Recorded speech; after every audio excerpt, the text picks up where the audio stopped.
On jets I flew southward to a strange metropolis. I rode in jitneys, taxis, and stuttering streetcars. Crowds, they dwindled, and roads, they turned to tracks. Villages of marigolds and marigolds.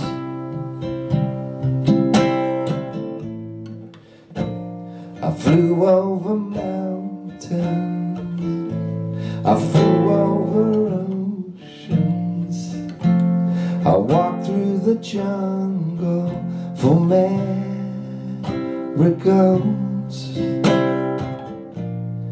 I took my last days, I took my last chances, and I gave all I had for marigolds.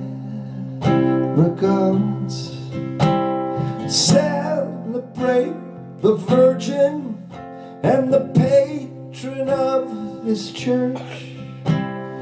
Brass bands play waltzes, but march to the beat.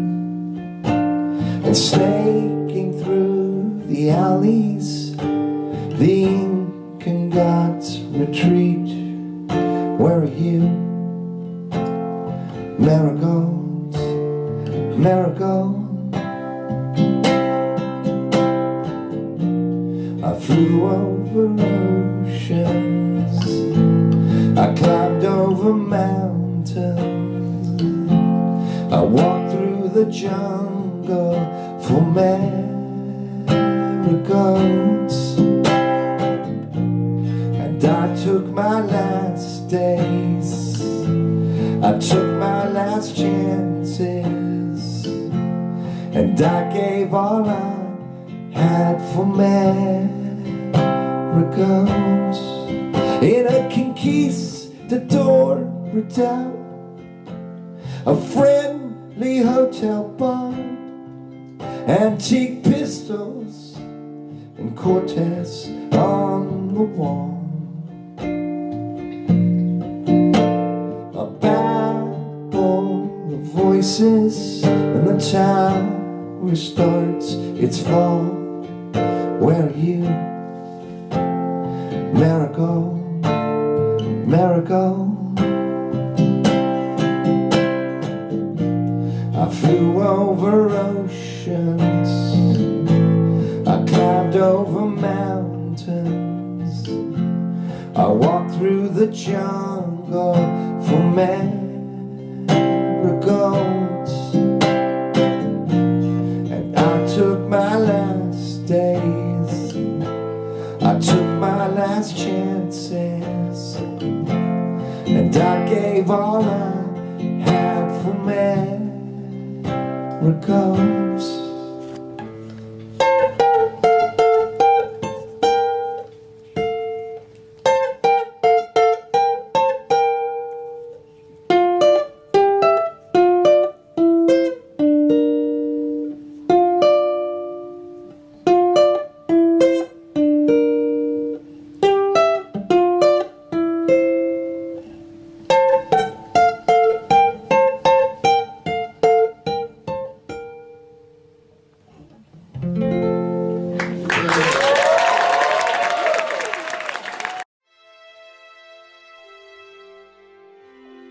You know, poetry finds its way into many forms. This show is the first in a series that celebrates poetry where we find it.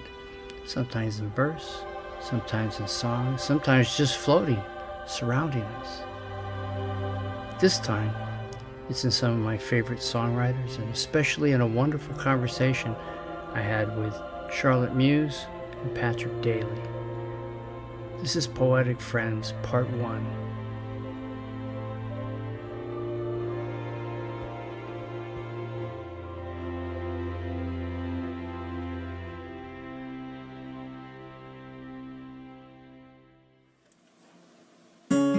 Just because I know I bore my bridges before I go, it doesn't mean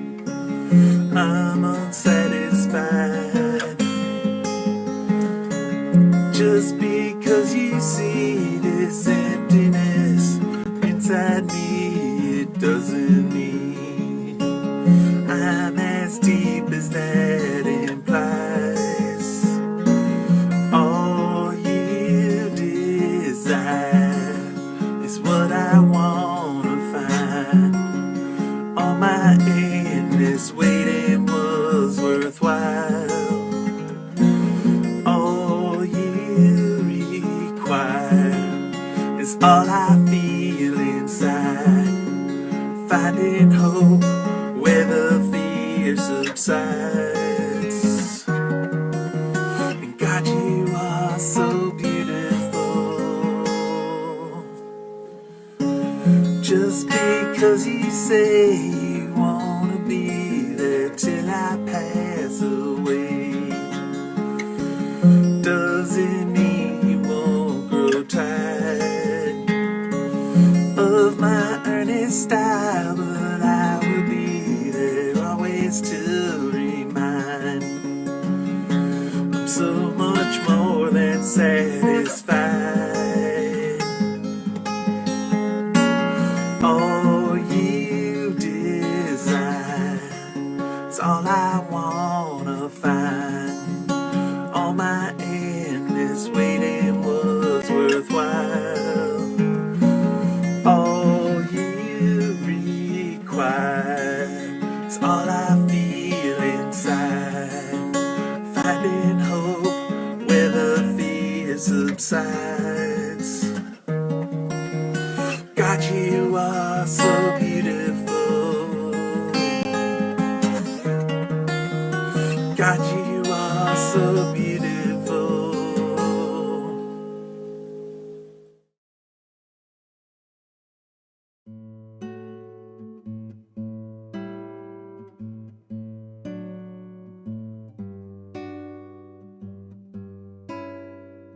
Hello, folks. Welcome to the Lo-Fi Lounge. I have two poets, count them two, poets, Charlotte Muse and Patrick Daly,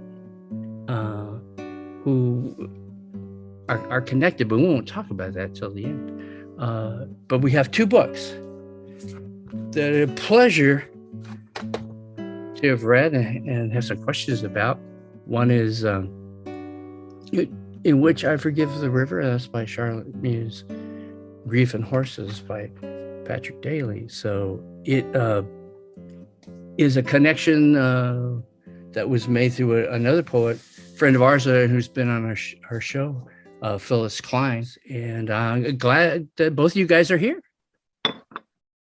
Thank you for having us. Yes. Two very, very powerful works. We'll start with Charlotte and let's look at this new collection, In Which I Forgive the River. There's something that's said on the back in the praise section, right at the back of the book, that is very, very true. These are poems that are about everything in the world, the whole world. It ranges from very subtle and clever revelations about small things, an owl or a bee or a frog, and it's just as easily you swing into the mind of a torturer who's describing his craft. And so it's tricky. It's a tricky book because you might read one poem from here and say, "Oh, this is very pleasant. There's a bee. This is nice," and then, whoo, something happens, as does life, that's really difficult. And so it's a wonderful combination, a journey that is heavy and light and dark. So Charlotte, I'm so glad that you're here with us. That's just a little introduction. It's just the first impression that I had reading your book over this last week. So how you doing, my friend? Well, fine, thanks. I'm glad you that I didn't think of it of writing that way. I just one thing that I do when I write is I often pick something like stories or the history of the violin, or and owls, and then I write some and even better butterflies, that some people think of poets as people who sit there and watch butterflies, and I actually have done that. Anyway, so just something to kind of organize my ideas around, and also just pictures like from a book at the library, or I find it just as good to look at something and then you can kind of see through it.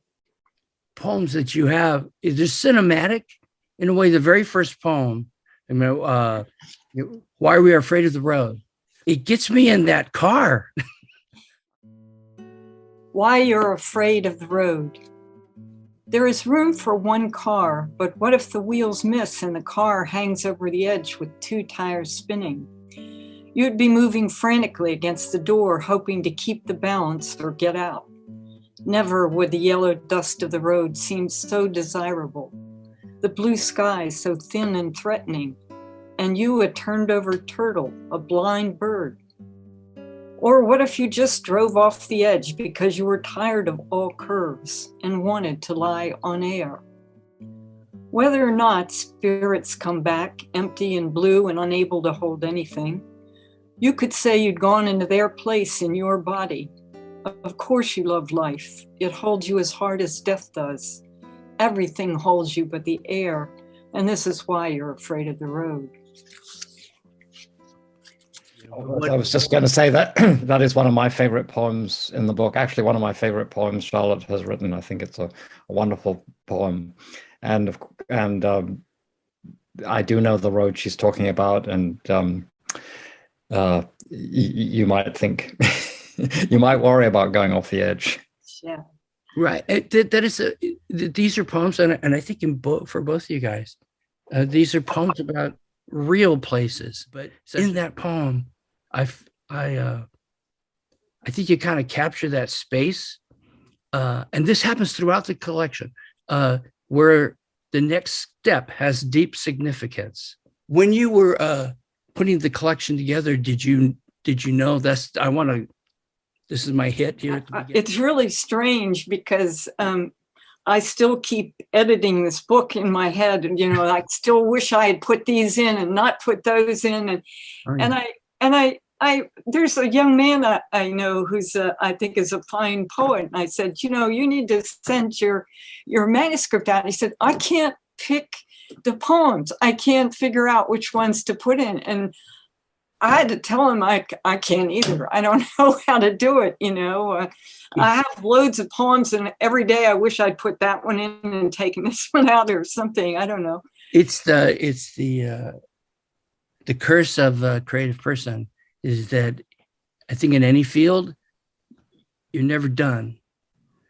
And when you write something, if given time, you'll want to flip two words, but thank goodness there's editors or people who tell us, let's move forward and go with that sequence. But what's powerful about that poem too is I do think it sort of sets the stage for this journey of where you're headed and the consequences, the great horned owl and what happened. Yeah. I love that poem. Well, this one's from here, I'll show you this book. This is a handmade letterpress edition that someone made of this book, and yes, and anyway, that the Chester Creek Press made, and it's a beautiful thing. The guy even made the paper, and it's just lovely. These are the poems of stories of Ascension Solorzano, who was the last native speaker of the Mutsun tribe. Anyway, I'll read this. Okay. The great horned owls and what happened. And then in the beginning, this is just a little thing of what she wrote in what she said. They say that long ago, men used to go and throw rocks at the great horned owls just to tease them and make them talk. They said bad words, and at last the great horned owls would answer back. The owls used to fight with the men until they scratched them. Ascension Solorzano. So then, this is my poem. There was a tree where the owls used to gather and sing. Ooh, ooh, the owls in the tree. Ooh, they'd croon, forget about the hunt. We only want each other and the moon. We owls are going to tell the night what song is and how much we love the late. Who hasn't wanted a strong branch and company to sit with in starlight and sing? Who, the owls with the horns, doing the great horned owl, do, ooh. But over in the village, men and boys got together. It's a slow night, nothing going on. Let's go take on the owls. Silent as water, they seeped through the grasses and pow, they exploded right near the owl tree. Ho, owls, you sing through your asses. You can't tell a song from a fart. The song slid away and went to look for someone merry. The owls sat silent as clocks, all their yellow eyes glaring out from feathered sockets. Then, we lords of the dark wing, lords of the hunt, far seers, stone-clawed makers of the moon's own music, ask you, why do you provoke us? But the men spoke no owl. They picked up rocks. Stupid birds just want to sit up there and yodel. The owls flew down in fury. You ruin, you ruin. The men only laughed and clubbed them away. A few scratches later, they went home.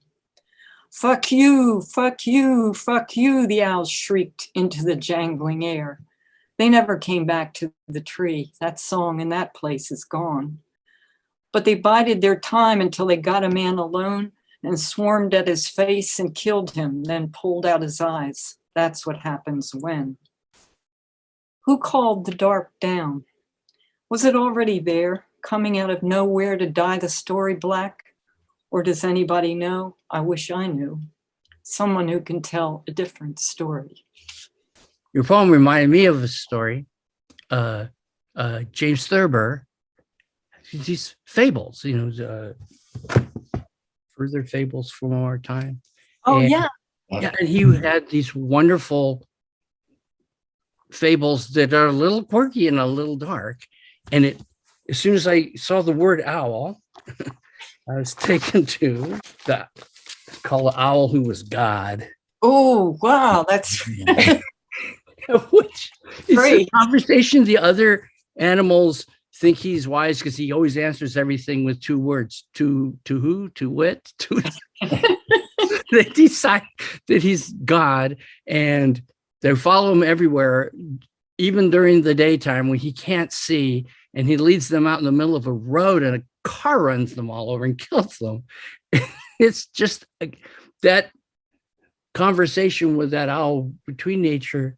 But in this poem, what we don't understand about nature and our fellow participants in nature, it just comes through. And what are the consequences? What are the life and death consequences? And we don't speak owl. It's a fabulous poem. And there seems to be a series of fable-like poems to where a deeper truth is told in kind of a simple story. Let's talk about Ascension, because that's a big part of the book too. Storyteller, this healer, this part of this community, whose words documented essentially the horrors of that time. You have a series of poems that float through that book, through this collection. So tell me about it. Well, I have a friend, his name is Eric Remington, and he actually kind of lives off the land. He's brilliant. He's the most brilliant naturalist I've ever known. He can catch a snake with his hand. Just like that. He gave me the unpublished, he just handed me the unpublished manuscript of Ascension Solorzano, who died in 1930. She knew she was dying, the year before that, I guess. She knew she was dying, and she went to bed, and she put on her black dress and went to bed and waited to die, but she didn't die. And so they sent to Washington to John Harrington, who was the Smithsonian's foremost ethnologist, and he came racing out to California and sat by her bedside while she told him as many stories and as much about her language as she could, Wow. And so all these strange series of coincidences happened to me after that. I went to San Juan Bautista, the Mutsun tribe of whom she was a member, were forced to build the mission there, Mission San Juan Bautista. And so they kind of, they basically enslaved the Indians to build the mission. And so, her parents were born there at the mission, and she knew all these stories. So I got to meet some of the people, some of the members of the Mutsun tribe, and there were still some people there running a cafe. They still are, and I got to go to one of their dances, and various other things like that happened. But I thought maybe I might read, if you don't mind, just a very small poem, but it's a tribute to her, Ascension Solorzano. It's very short. She was like a river, with power like strong water, or in her beginnings, a small runnel that feeds on whatever feeds it. The rain rains, the stream picks up stones, picks up sand, debris, pieces of shell, worn out shoes, bones. It keeps flowing, blood from the heart of the world. It doesn't matter to a river what makes it grow larger. Doña Ascension was like that. She took everyone who came to her into herself.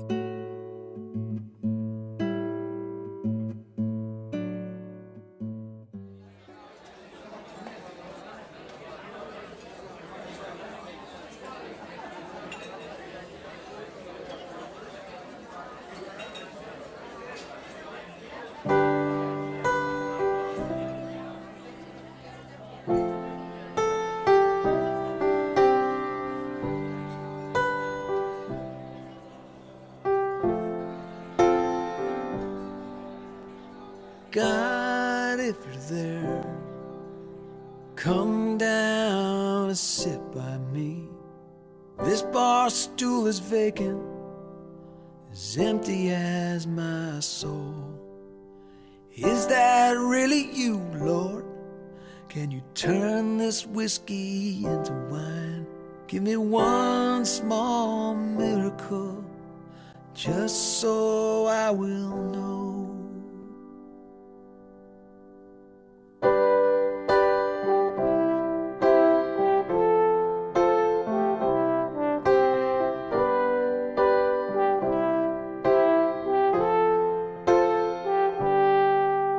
Lost my wife and kids, she's living up in Arrowhead. 10 to 1 she comes back once she feels that cold. Where's your crown of thorns? And can you fix a broken life? Give me one small miracle, just so I will know. Gather round everyone, each and every mother's son, every woman, on this glorious occasion.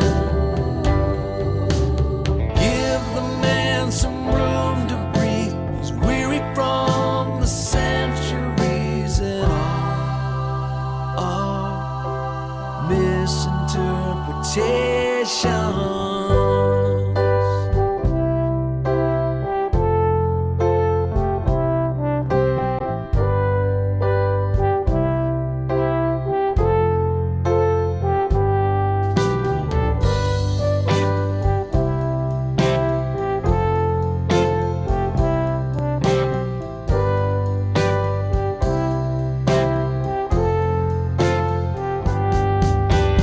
Gather round everyone, each and every mother's son, every woman, on this glorious occasion.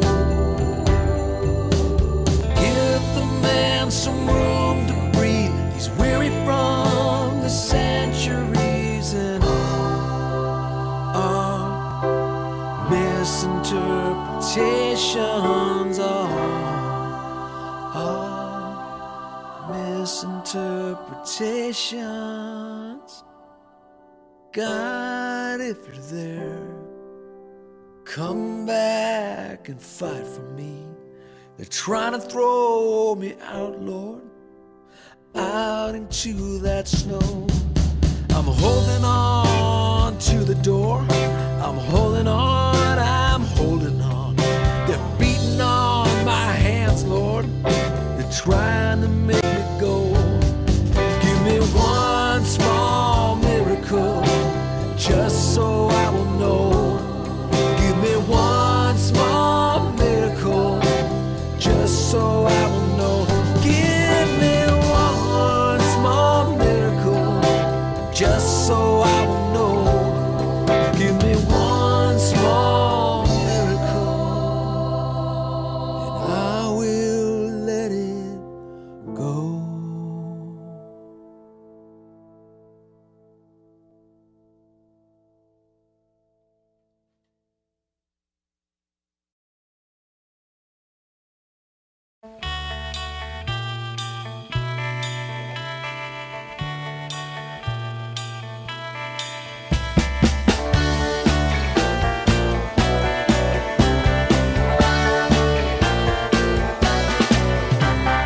Morning is like heaven, it's softly footsteps down into the hills and the trees.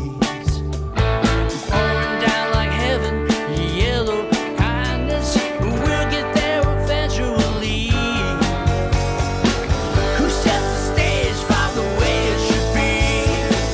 I push the button, mark reality. Hoping, wishing, praying, missing. Hoping, wishing, praying, missing. The chance to dream. Sunset is like heaven, softly serving, pushing up the hills and the trees. A yellow sky like heaven, slowly driven. We'll get there eventually. Who sets the stage for the way it should be? Push the button, mark reality. Hoping, wishing, praying, missing. Hoping, wishing, praying, missing. The chance to dream. The chance to dream.